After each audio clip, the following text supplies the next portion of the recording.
കഴിഞ്ഞ ആഴ്ച ഞങ്ങൾ സംപ്രേഷണം ചെയ്ത കേരള രാഷ്ട്രീയവും പ്രവാസികളുടെ കാഴ്ചയുടെ തുടർഭാഗത്തിലേക്ക് ഏവർക്കും സുസ്വാഗതം. താങ്കൾക്ക് എന്താണ് ഈ മാഡം പറഞ്ഞുള്ള അഭിപ്രായം? ഇല്ല, മാഡം പറഞ്ഞതിനോട് ഞാൻ യോജിക്കുന്നില്ല.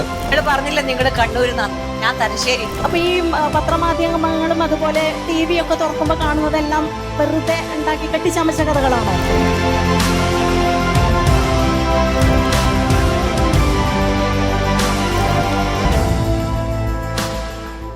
രതീഷ് പറയാൻ അത് കൊടുക്കും. പറയൂ.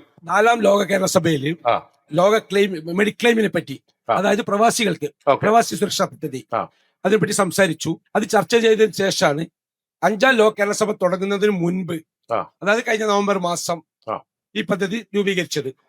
ഈ 8,000 രൂപയാണ് ഒരു പ്രവാസിക്ക് അടക്കേണ്ടത്. അവർ ഫാമിലി ആണെങ്കിൽ 13,000 രൂപയുടെ മെഡിക്ലെയിം പദ്ധതി. അത് നമ്മുടെ ഇവിടെ തന്നെ എല്ലാവർക്കും അതിന്റെ 2 ലക്ഷം 3 ലക്ഷം രൂപയുടെ ഒക്കെ പദ്ധതി പൈസ കിട്ടിക്കൊണ്ടിരിക്കുകയാണ്, ആരോഗ്യ ഇൻഷുറൻസ് പദ്ധതി. അത് ലോക കേരള സഭയിൽ ചർച്ച ചെയ്തതിനു ശേഷം ഗവൺമെന്റ് പാസ്സാക്കിയതാണ്.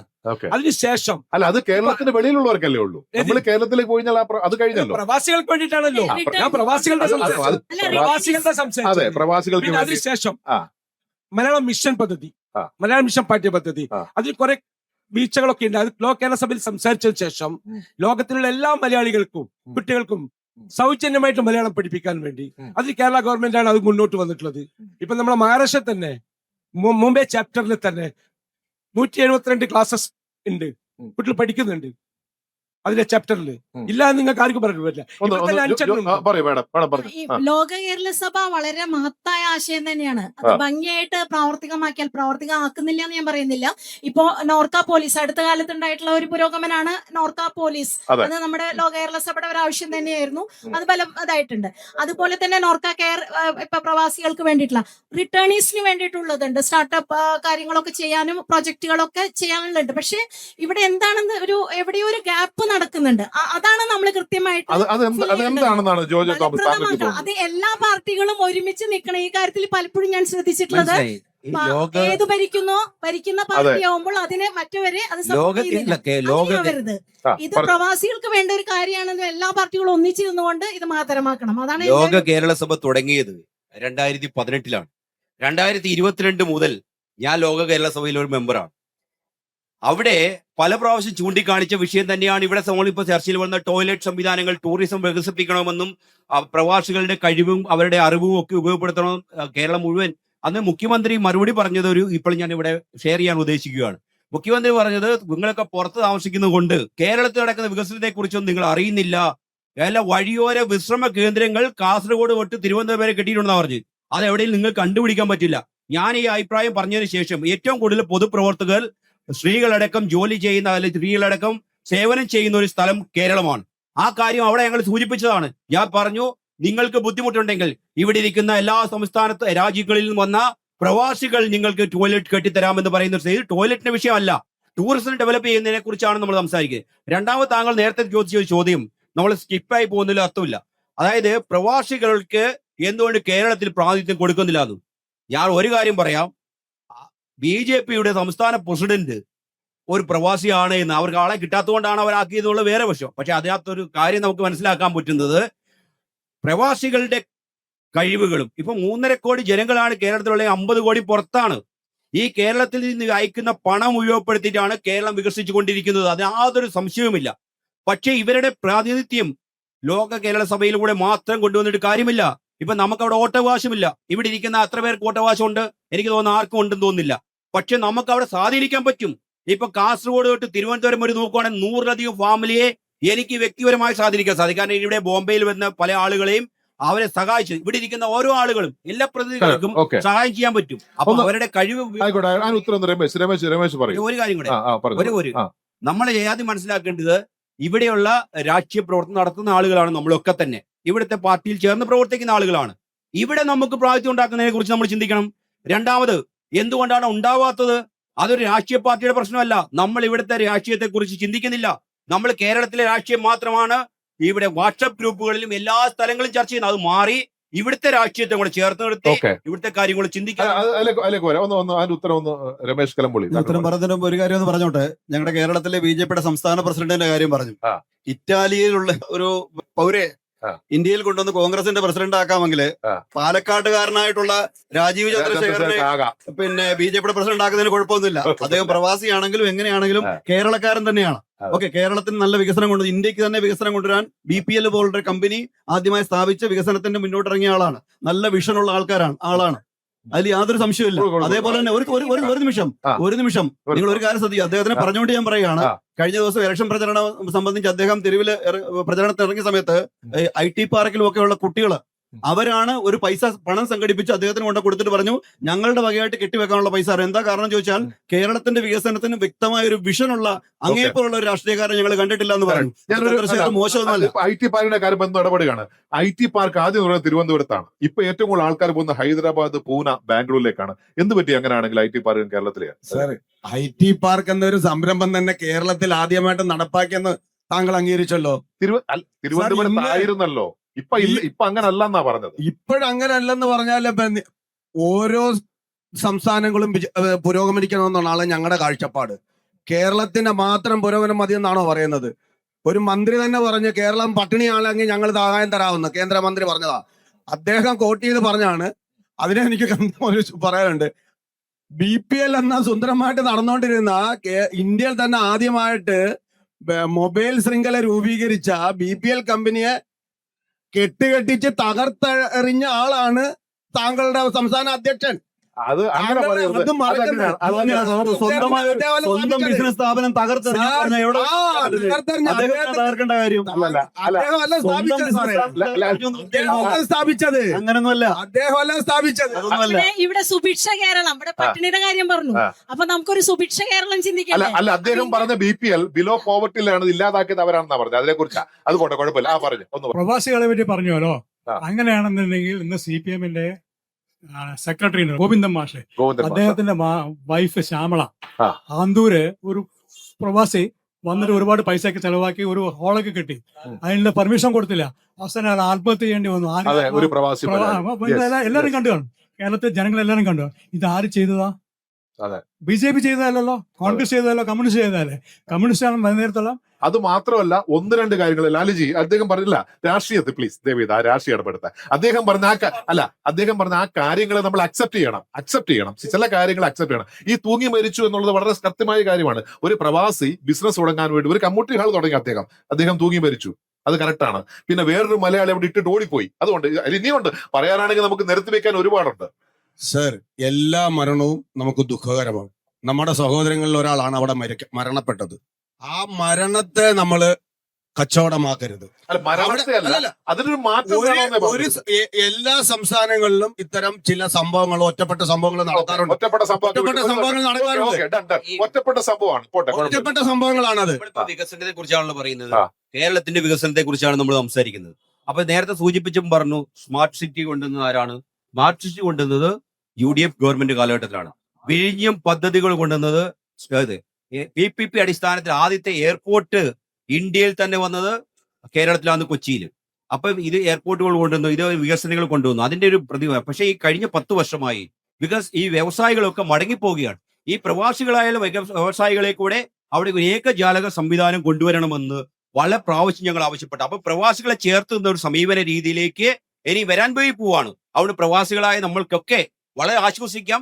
നിങ്ങൾ കേരളത്തില് IT പാർക്ക് കേരളത്തില് നായനാർ മുഖ്യമന്ത്രി ആയിരുന്ന സമയത്ത് അമേരിക്കയില് സന്ദർശനത്തിന് പോയി. ആളാണ് ഈ IT പാർക്ക് എന്നുള്ള കൺസെപ്റ്റ് എങ്ങനെ കേരളത്തിൽ കൊണ്ടുവരണമെന്ന് ചിന്തിച്ചത് ആദ്യം. ഗൗരവമ്മയാണ് അന്ന് വ്യവസായ മന്ത്രിയായിരുന്നു. കരുണാകരൻ സിംഗപ്പൂർ പോയപ്പോഴാണ് കൊച്ചിയിൽ എയർപോർട്ട് ഉണ്ടായത്. അത് കുറിച്ച് തർക്കിക്കണ്ട. അങ്ങനെ പറഞ്ഞാൽ അങ്ങോട്ടും ഇങ്ങോട്ടും തർക്കിച്ചുകൊണ്ടിരിക്കുന്നു. സിംഗപ്പൂർ എയർപോർട്ടും IT പാർക്കും തമ്മിൽ വ്യത്യാസമുണ്ട്. ഈ IT പാർക്ക് ഇന്ന് 476 കമ്പനീസ് IT പാർക്കിൽ ഇപ്പൊ വർക്ക് ചെയ്യുന്നുണ്ട്. കേരളത്തിലെ IT പാർക്ക് 476. കേരളത്തെക്കാളും കൂടുതൽ ആൾക്കാർ ഇന്ന് വർക്ക് ചെയ്യുന്നത് ബാംഗ്ലൂരിലും പൂനെയിലും ഹൈദരാബാദിലുമാണ്. അത് സത്യമാണ്. It's A fact. എഗ്രി. അത്രേ ഉള്ളൂ. എന്ത് പറ്റി എന്നാണ് ചോദ്യം. ഇപ്പൊ ഇത് കുറച്ചു മുമ്പേ മാഡം പറഞ്ഞ പോലെ കേരളത്തിലേക്ക് പോകാൻ, നമുക്ക് തിരിച്ചു പോകാൻ ഭയപ്പാടുണ്ടെന്നാ പറഞ്ഞത്. അന്ധമായ രാഷ്ട്രീയ ചിന്താഗതി കേരളം എന്ന് അവസാനിപ്പിക്കുന്ന ഒരു ചെറിയ ഉദാഹരണം പറയാം. ഒരു കല്യാണം നടക്കുന്നു. കല്യാണത്തിന് ചെറുക്കനെ പിന്നെ വരനെ പന്തലിലേക്ക് വരവേൽക്കാന് ആൾക്കാരെല്ലാം പോയി നിൽക്കുന്നു. അപ്പൊ എന്താ ചെയ്തെന്ന് വെച്ചാൽ ആ വരന്റെ കൂടെ വന്ന സുഹൃത്തുക്കളെല്ലാം അവിടെ ഇന്ന് ഇൻക്ലാബ് സിന്ദാബാദ് മുദ്രാവാക്യം വിളിക്കുന്നു, പാർട്ടി സൂക്തങ്ങൾ പറയുന്നു. അപ്പൊ എന്ത് ചെയ്തു, ഈ സ്വീകരിക്കാൻ പോയ പയ്യൻ ആ സാധനം താഴെ വെച്ചിട്ട് ഓടി പെരക്കകത്ത് പോയിട്ട് കാവി കൈലി എടുത്ത് കൊടുത്ത് വെള്ള ഉടുപ്പ് ഇട്ട് ഗോപിപ്പൊട്ടും തൊട്ടുണ്ടാവും വന്ദേമാതരം പറഞ്ഞിട്ട് സ്വീകരിക്കാൻ പോകുന്നു. ഒന്ന് ആലോചിച്ച് നോക്കിയാ കേരളത്തിലെ രാഷ്ട്രീയ അല്ലല്ല സംഭവിച്ച കാര്യം എനിക്കറിയാം, സംഭവിച്ച കാര്യമാണ് ഞാൻ പറയുന്നത്. കാരണം അത്തരത്തിൽ പോലും ഒരു വിവാഹമായിക്കോട്ടെ അല്ലെ വീട്ടിലെ ഒരു ചടങ്ങായിക്കോട്ടെ അന്ധമായ രാഷ്ട്രീയം, ഈ രാഷ്ട്രീയം അന്ധമായത് നമ്മൾ ഉപേക്ഷിക്കണം. ഞാനൊരു ഉദാഹരണം പറയാം. ഇവിടെ നോക്കിക്കോളൂ, ഇവിടെ രാഷ്ട്രീയ പാർട്ടിയുടെ പ്രവർത്തനം എല്ലായിടത്തും ഉണ്ട്. ഇവിടെ ഏതെങ്കിലും മുക്കിന് ഏതെങ്കിലും പാർട്ടിയുടെ കൊടി നിങ്ങൾ കാണാൻ സാധിക്കുമോ? അല്ല, ഞങ്ങളുടെ ഉയരത്തിൽ ഞങ്ങൾ ഇവിടെ ഉണ്ടെന്ന് കാണിക്കാനുള്ള. ഇനി അത് മാത്രമല്ല, ഇവിടെ എന്തെങ്കിലും രാഷ്ട്രീയപരമായ സംഘർഷം ഉണ്ടാകാൻ ഏതെങ്കിലും സംഘർഷം ഉണ്ടോ, പാർട്ടികൾ തമ്മിൽ പ്രശ്നമുണ്ടോ? ഇലക്ഷൻ വരുന്ന സമയത്ത് മാത്രമാണ് രാഷ്ട്രീയത്തെ എല്ലാവരും കാണുന്നത്, രാഷ്ട്രീയപരമായി ചിന്തിക്കുന്നത്. അല്ലാത്തപ്പോ സാധാരണ മനുഷ്യരാണ് എല്ലാവരും. പക്ഷെ കേരളത്തിൽ അങ്ങനല്ല. 24 മണിക്കൂർ പാർട്ടിക്കാരാണ്. ഏതെങ്കിലുമൊക്കെ പാർട്ടിയുടെ ആൾക്കാരായിട്ടാണ് അവർ ജീവിക്കുന്നത്. അത് ഒഴിവാക്കണം, അത് അവസാനിപ്പിക്കണം. അത് അവസാനിപ്പിച്ചാൽ മാത്രമേ കേരളത്തിൽ മാറ്റം ഇപ്പോൾ വന്നിട്ടുണ്ടെന്നാണ് വിശ്വാസം. അമിതമായ രാഷ്ട്രീയം എങ്ങനെ കടന്നു വരുന്നു പറഞ്ഞു കഴിഞ്ഞാൽ വിദ്യാഭ്യാസങ്ങളിൽ ഈ രാഷ്ട്രീയം മാറ്റണം വിദ്യാലയങ്ങളിൽ നിന്ന് രാഷ്ട്രീയമാണ്. അത് നല്ലൊരു പോയിന്റാണ്. മെയിൻ കാരണം എന്ന് പറഞ്ഞു കഴിഞ്ഞാൽ ചെറിയ കുട്ടികൾ ചെറിയ പ്രായത്തിൽ തന്നെ ഈ രാഷ്ട്രീയം അവരുടെ തലയിലേക്ക് ഇടിച്ചു കയറ്റുമ്പോഴാണ് മറ്റ് സംസ്ഥാനങ്ങളില്ലാത്തൊരു കാര്യമാണ്. ഉയരുണരും പാളങ്ങൾ നിശയില്ലാ ജീവിതയാത്രകൾ.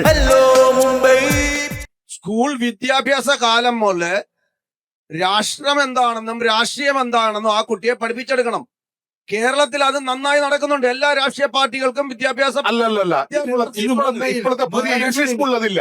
English medium സ്കൂളിലൊന്നുമില്ല. മഹാരാഷ്ട്രയിലില്ല, മഹാരാഷ്ട്രയിലില്ല, കേരളത്തിലെ പല സ്കൂളുകളിലുമില്ല.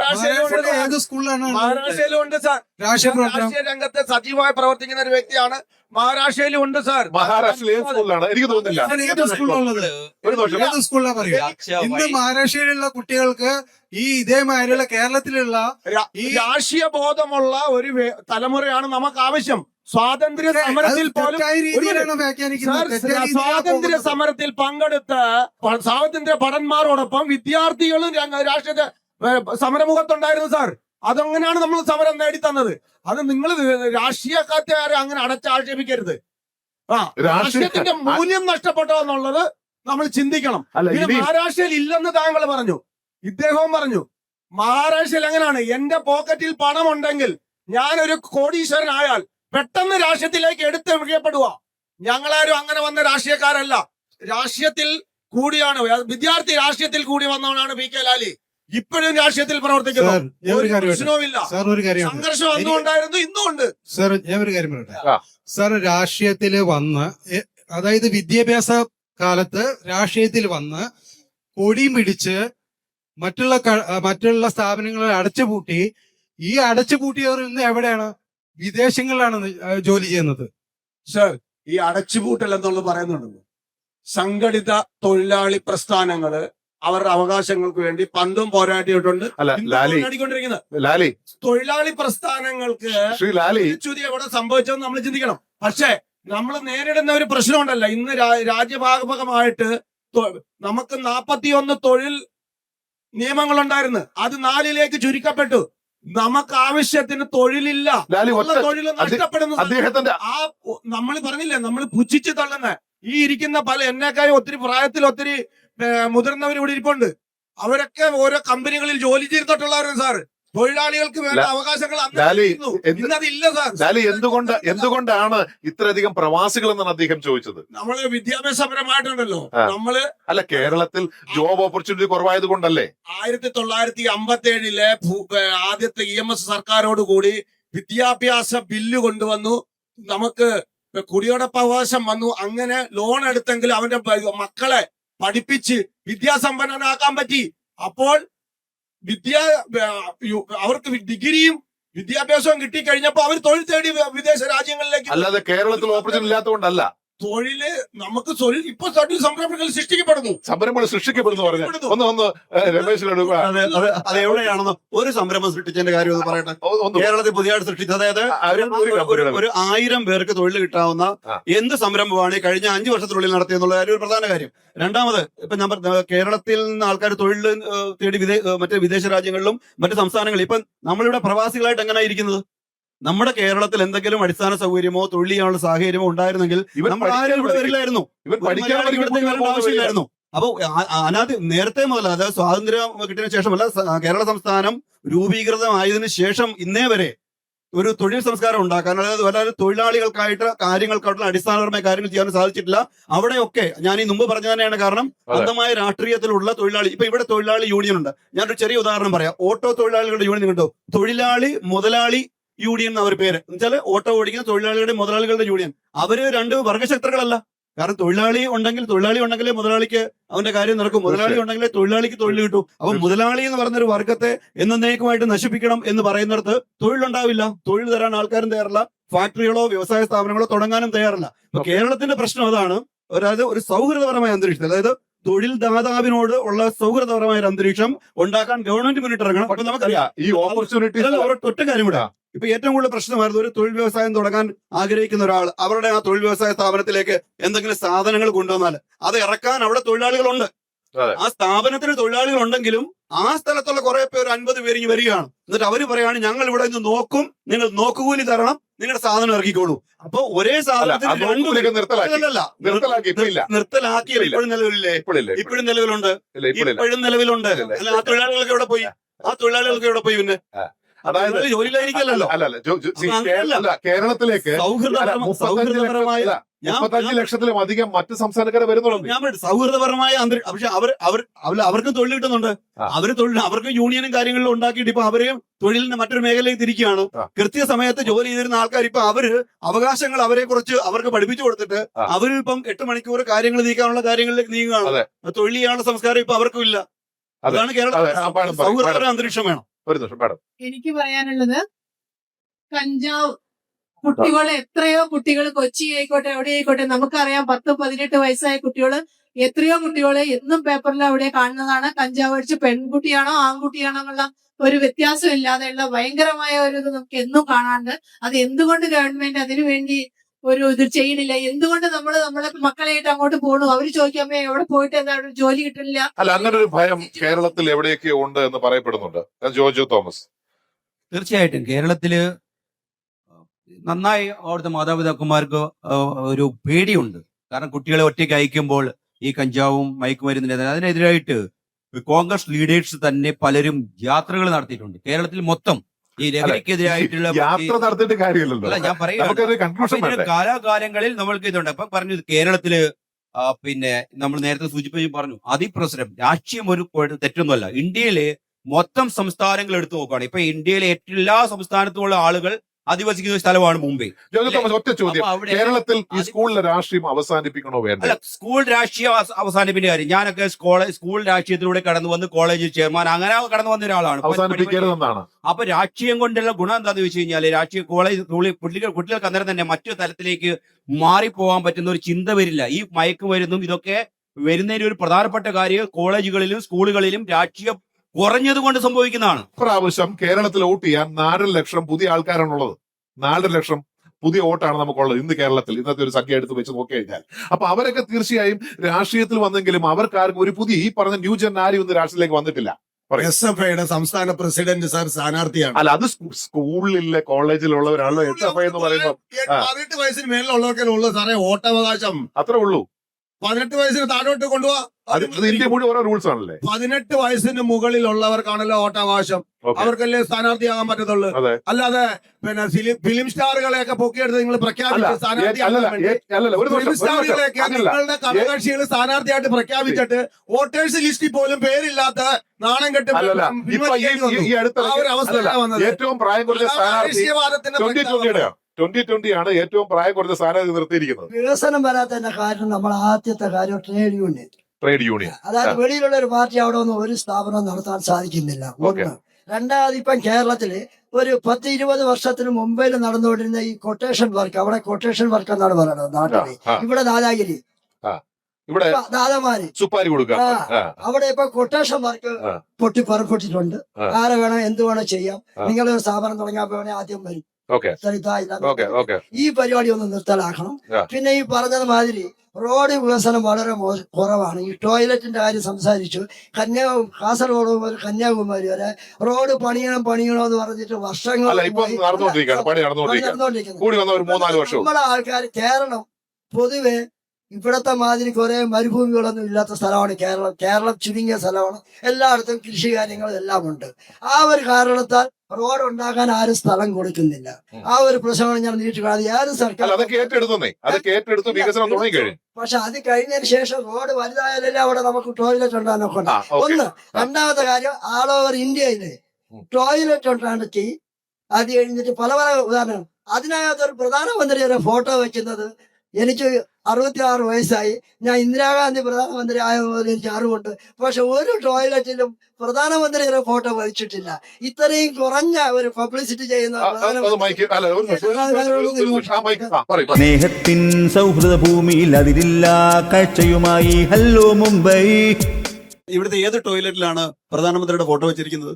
ഏതെങ്കിലും ഒരു ടോയ്ലറ്റിന്റെ ഫോട്ടോ ഒന്ന് കാണിക്കാൻ പറ. ടോയ്ലറ്റ് എന്ന് എഴുതി വെച്ചിട്ട് പ്രധാനമന്ത്രിയുടെ ഫോട്ടോ വെച്ചിരിക്കുന്നത് ഒരു സ്ഥലം കാണിക്കാൻ പറ, ഞാൻ സമ്മതിക്കാം. അതെ, ഒരു നിമിഷം. അത് വെച്ചിരിക്കുന്ന ഒരു കണ്ണാടിയാണ്. അത് ആരുടെയാണെന്നറിയോ? മഹാത്മാഗാന്ധിയുടെ. മനസ്സിലാക്കുക, അത് പ്രധാനമന്ത്രി അല്ല, മഹാത്മാഗാന്ധിയെ സൂചിപ്പിക്കാനാണെന്നുള്ള കാര്യം മനസ്സിലാക്കുക. അതാണ് വേണ്ടത്. Toilet, petrol pump, gas connection, കോവിഡിലെ വാക്സിനേഷൻ എടുത്ത സർട്ടിഫിക്കറ്റിന്റെ മോദിയുടെ ഫോട്ടോ, മരിച്ചവർക്ക് സർട്ടിഫിക്കറ്റ് കൊടുത്ത ഫോട്ടോ ഇല്ല. എന്തുകൊണ്ട്? 140 കോടി. അത് ആവശ്യമാണ്. കാരണം എന്തറിയോ, നിക്ക് ഞാൻ പറയട്ടെ, നമ്മുടെ കോവിഡ് പ്രശ്നമായ സമയത്ത് കേരള സർക്കാർ പറഞ്ഞിരുന്നു, ഞങ്ങൾ സ്വന്തമായിട്ട് കോവിഡ് വാക്സിൻ നിർമ്മിക്കുമെന്ന് പറഞ്ഞു. എന്നിട്ട് കോവിഡ് വാക്സിൻ നിർമ്മിച്ചോ? സാധിച്ചില്ല. പക്ഷേ നിർമ്മിക്കുമെന്ന് പറഞ്ഞു സ്വന്തമായി കോവിഡ്, എന്നിട്ട് അത് നിർമ്മിച്ചില്ല. അത് തന്നെയല്ല, ഇന്ത്യയിലെ ഉത്തരവാദിത്തപ്പെട്ട അല്ലെ കഴിവുള്ള ശക്തനായ ഒരു ഭരണാധികാരിയും ഇച്ഛാശക്തിയുള്ള ഒരു ഗവൺമെന്റ് ഉള്ളതുകൊണ്ട് മറ്റ് രാജ്യങ്ങളിലൊക്കെ ഉത്പാദിപ്പിക്കുന്നതിന് മുൻപേ കോവിഡിന്റെ വാക്സിൻ ഇന്ത്യയെ കണ്ടുപിടിച്ചത് മാത്രമല്ല 50ഓളം രാജ്യങ്ങളെ രക്ഷിക്കാൻ വേണ്ടി മുന്നിൽ നിന്നാണ്. ആ പ്രധാനമന്ത്രിയുടെ പടം വെക്കുന്നത് ഞങ്ങൾക്ക് അഭിമാനമാണ്. ഇതിന് വേറെ ഒരു വിദേശിയുടെ പടം കൊണ്ടുപോയി ഞങ്ങൾക്ക് താല്പര്യമില്ല. പക്ഷേ ഇതേ ആൾക്കാർ പറയുന്നു, ഒരാളിനും മതത്തെ പറ്റി ചിന്തിക്കണമെങ്കിൽ 18 വയസ്സിന് ശേഷം മാത്രം മതത്തെ പറ്റി ചിന്തിച്ചാൽ മതി. അതുവരെ പഠിക്കാനുള്ള, അല്ലെങ്കിൽ ഒരു കുട്ടിയാണ്, അല്ലെങ്കിൽ കാര്യങ്ങൾ മനസ്സിലാക്കാനുള്ള പ്രായമുള്ളൂ. അപ്പൊ ഈ 18 വയസ്സിന് ശേഷം മതം മതി എന്നുള്ള ആൾക്കാർക്ക് 8ാമത്തെ 10ാമത്തെ വയസ്സ് മുതൽ രാഷ്ട്രീയം കുത്തി നിറച്ചു കൊടുക്കേണ്ട കാര്യം എന്താണ്? അപ്പൊ അവർക്ക് ചിന്തിക്കേണ്ട പ്രായം 18 വയസ്സാണെങ്കിൽ 18 വയസ്സിന് ശേഷം ഇഷ്ടപ്പെട്ട രാഷ്ട്രീയം തെരഞ്ഞെടുത്തോട്ടെ. അപ്പോൾ ഈ കുട്ടികളെ സ്കൂളിൽ ഈ രാഷ്ട്രീയം അവരുടെ തലയിലേക്ക് അടിച്ചു വെച്ചു കൊടുക്കേണ്ട ഒരു കാര്യമില്ല. ഒന്നാമത്തെ കാര്യം. രണ്ടാമത്, വികസനം കേരളത്തില് നമ്മൾ ചർച്ചയിൽ കൊണ്ടുവന്നു. വികസനം കേരളത്തിൽ വരുന്നുണ്ട്. കാരണം കേന്ദ്ര ഗവൺമെന്റ് പദ്ധതികൾ ആവിഷ്കരിച്ച് നടപ്പിലാക്കുന്ന സമയത്ത് കേരളത്തിൽ വികസനം വരുന്നുണ്ട്. ഗെയില് പോലുള്ള ഒരു പദ്ധതി കേരളത്തിൽ നടപ്പിലാക്കിയത് ഒരു സമയത്ത് അതിനെ എതിർത്തവരാണ്. ദേശീയപാതയെ ഒരു സമയത്ത് കേരളത്തിലെ എതിർത്തവരാണ്. ഇന്നത്തെ മുഖ്യമന്ത്രിയാണ് ആദ്യമായിട്ട് ദേശീയപാത വരുന്നതിനെ എതിർത്തത്. രണ്ടാമതൊരു കാര്യം പറഞ്ഞത്, കേരളത്തിലൂടെ ഒരു ദേശീയപാത വന്നാൽ കേരളത്തെ നെടുകെ 2ആയി വെട്ടിമുറിക്കപ്പെടും. അപ്പുറമുള്ളവരും ഇപ്പുറമുള്ളവരും അങ്ങനെ വെട്ടിമുറിക്കപ്പെടുന്നതുകൊണ്ട് ഇവിടെ ദേശീയപാത വേണ്ട, നമുക്ക് എപ്പോഴും നമ്മുടെ കന്നുകാലികൾക്ക് ക്രോസ് ചെയ്യാനുള്ള റോഡ് നമുക്ക് വേണമെന്ന് പറഞ്ഞിട്ടുള്ള നാട്ടുകാരാണ്. അതേപോലെ ഓരോ പദ്ധതികൾ എടുത്തോളൂ. അപ്പൊ ആ പദ്ധതികളെ എല്ലാം, ഇപ്പം എയർപോർട്ടിന്റെ കാര്യം തന്നെ പറഞ്ഞു, എയർപോർട്ടിനെതിരെ ഏറ്റവും കൂടുതൽ സമരം ചെയ്ത ആളാണ് അതിന്റെ ചെയർമാനായി മാറിയത് പിന്നീട്. അപ്പൊ അങ്ങനെ ഓരോ അവസരങ്ങളില് കേരളത്തെ വികസനത്തിനോട് മുഖം തിരിച്ചു നിൽക്കുകയായിരുന്നു. പക്ഷെ ഇപ്പൊ മോദിജിയുടെ നേതൃത്വത്തിൽ BJPയുടെ ഒരു ഗവൺമെന്റ് വന്നതിന് ശേഷം പദ്ധതികള് കൃത്യമായി ആവിഷ്കരിച്ച് നടപ്പിലാക്കിയെങ്കിൽ മാത്രമേ അടുത്ത ഗ്രാന്റ് അല്ലെങ്കിൽ കേന്ദ്രം കൊടുക്കേണ്ട പണം കൊടുക്കുമെന്നും അത്തരം പദ്ധതികളെ കുറിച്ചുള്ള കൃത്യമായ അവലോകനം ഘട്ടം ഘട്ടമായിട്ടുള്ള റിപ്പോർട്ട് ചെയ്യണം എന്നുള്ള കാര്യം വന്നതിന് ശേഷം കേരളത്തിൽ വികസനം നടക്കുന്നുണ്ട്. അത് ഞാൻ കേരള ഗവൺമെന്റിനെ കുറ്റപ്പെടുത്തുന്നില്ല. കാരണം കേരള ഗവൺമെന്റും ഇന്ത്യ ഭരിക്കുന്ന ഗവൺമെന്റും കൂടെ ഒരുമിച്ച് നിന്നെങ്കിൽ അതിൽ രാഷ്ട്രീയം ഞാൻ കാണുന്നില്ല. പക്ഷെ അതിനെ എതിർക്കുന്ന ആൾക്കാരോട് മാത്രമേ പറയാനുള്ളൂ. ഇന്ന് എതിർക്കും, പക്ഷെ നാളെ അതിലൂടെ നിൽക്കേണ്ടി വരും. നമ്മൾ കണ്ടുവരുന്നതാണ്, ഭൂരിപക്ഷം കിട്ടിയ കോൺഗ്രസ് സർക്കാരുകളെ അടപടലം BJP വിലക്ക് വാങ്ങിയിട്ട് BJP ഭാഗത്തേക്ക് കൊണ്ടുവന്നത്. പല സംസ്ഥാനങ്ങളിലും. അല്ല, അദ്ദേഹം പറഞ്ഞതിന് ഞാൻ കൗണ്ടർ ചെയ്യുവാണ്. അദ്ദേഹം പറഞ്ഞ് ഞാൻ സപ്പോർട്ട് ചെയ്യില്ലാന്ന്. അദ്ദേഹത്തിന്റെ സപ്പോർട്ടിന്റെ ആവശ്യമില്ല. ഇപ്പൊ കോൺഗ്രസ്സുകാരൻ സപ്പോർട്ടിന്റെ ആവശ്യമില്ല, MLA-മാർ അങ്ങോട്ട് പൊക്കോളും എന്നാണ് കലംബോലിജി ആഗ്രഹിക്കുന്നത്. പക്ഷേ BJPയും കോൺഗ്രസിന്റെയും മലർപ്പൊടി സ്വപ്നം മാത്രമായിരിക്കും. തുടർഭരണം അനിവാര്യമാണ് കേരളത്തിന്റെ വികസനത്തിന്. തുടർഭരണം ആരുമായിക്കോട്ടെ, ഈ ചർച്ച അവസാനിക്കുമ്പോൾ വീണ്ടും എനിക്ക് ഒരു ആഹ്വാനം ഇതാണ് ചെയ്യാനുള്ളത്. ഇനി വരുന്ന ഇലക്ഷനിൽ ഇപ്പോഴത്തെ 14% സ്ത്രീ പ്രാതിനിധ്യം ഒതുക്കി നിൽക്കാതെ മാഡം വീണ്ടും അത് സ്ത്രീയിലേക്കാണ്. അത് തന്നെ എനിക്ക് വീണ്ടും പറയാനുണ്ട്. കാരണം ആ ഒരു ചർച്ച ഇപ്പോഴും ആരും ഏറ്റെടുക്കണില്ല. അതെന്താണ്, ഒരു പുരുഷാധിപത്യ സമൂഹം ഇവിടെ ഉള്ളത് കൊണ്ടാണോ? പാടില്ലല്ലോ. അതിന് ആ മാറ്റം വരണം. തീർച്ചയായിട്ടും 50% സ്ത്രീകൾ ലാസ്റ്റ് എല്ലാ രാഷ്ട്രീയ തീർച്ചയായും. പ്രതിനിധികളും അത് തീർച്ചയായും ഒന്ന് ചർച്ച ചെയ്യേണ്ട വിഷയം തന്നെയാണ്. കാരണം സ്ത്രീ സംവരണ ബില്ല് വരാൻ പോവാ. ആ. അതായത് 33% 33% സ്ത്രീകൾക്ക് അതെ. സ്ഥാനത്ത് കിട്ടാനുള്ള അതിന്റെ ബില്ല് വരുന്നു. ബില്ല് വരുമ്പോഴും ബില്ല് വരുമ്പോഴും അപ്പൊ എന്തൊക്കെ ഡ്രൈവിംഗ് ഇല്ലാതെ Okay. ഡ്രൈവിംഗ് അപ്പൊ ഇല്ലാതെ നമുക്കൊന്ന് സ്ത്രീകൾക്ക് ഇടപെടാനുള്ള സൗകര്യം നൽകണം. അപ്പൊ എന്തെങ്കിലും സ്വപ്നങ്ങളെല്ലാം അങ്ങനെയാണ് നടട്ടെ അല്ലെ? അങ്ങനല്ലേ മലർപ്പൊടിയുടെ സ്വപ്നങ്ങളാണല്ലോ അല്ലെ? എന്തൊക്കെ മലർപ്പൊടി സ്വപ്നങ്ങൾ ആയിക്കോട്ടെ, അങ്ങനെ ആകാതെ ഇരിക്കട്ടെ. ബ്രിട്ടീഷുകാരന്റെ തന്ത്രമായിരുന്നു ഭിന്നിച്ച് ഭരിപ്പിക്കുക എന്നുള്ളത്. ആ ഭരണമല്ല നമുക്ക് വേണ്ടത്. ഒന്നിച്ച് ചേർന്ന് നമ്മൾ നാളത്തെ ഭാവിയെ കുറിച്ച് നാം ചിന്തിക്കണം. നമ്മൾ പ്രവാസികൾ ഒന്നിക്കാം, ഒരുമയോടെ മുമ്പോട്ട് വയ്ക്കാം. ഈ ചർച്ച ഇവിടെ അവസാനിക്കുകയാണ്. നിങ്ങളുടെ അഭിപ്രായങ്ങളും നിർദ്ദേശങ്ങളും ഞങ്ങൾക്ക് എഴുതുക thehellomumbay@gmail.com. അടുത്ത ആഴ്ച മറ്റൊരു വിഷയം നമുക്ക് വീണ്ടും കാണാം. Till then, take care and bye-bye. फिर मिलेंगे. Hello Mumbai, hello Mumbai, hello Mumbai, hello Mumbai. ഉയരുണരും റെയിൽപ്പാളങ്ങൾ, നിശയില്ലാ ജീവിതയാത്രകൾ. ഹലോ മുംബൈ, സ്നേഹത്തിൻ സൗഹൃദ ഭൂമിയിൽ അതിരില്ലാ കാഴ്ചയുമായി. ഹലോ മുംബൈ, നിങ്ങളുടെ മുന്നിൽ hello Mumbai. Hello Mumbai, hello Mumbai.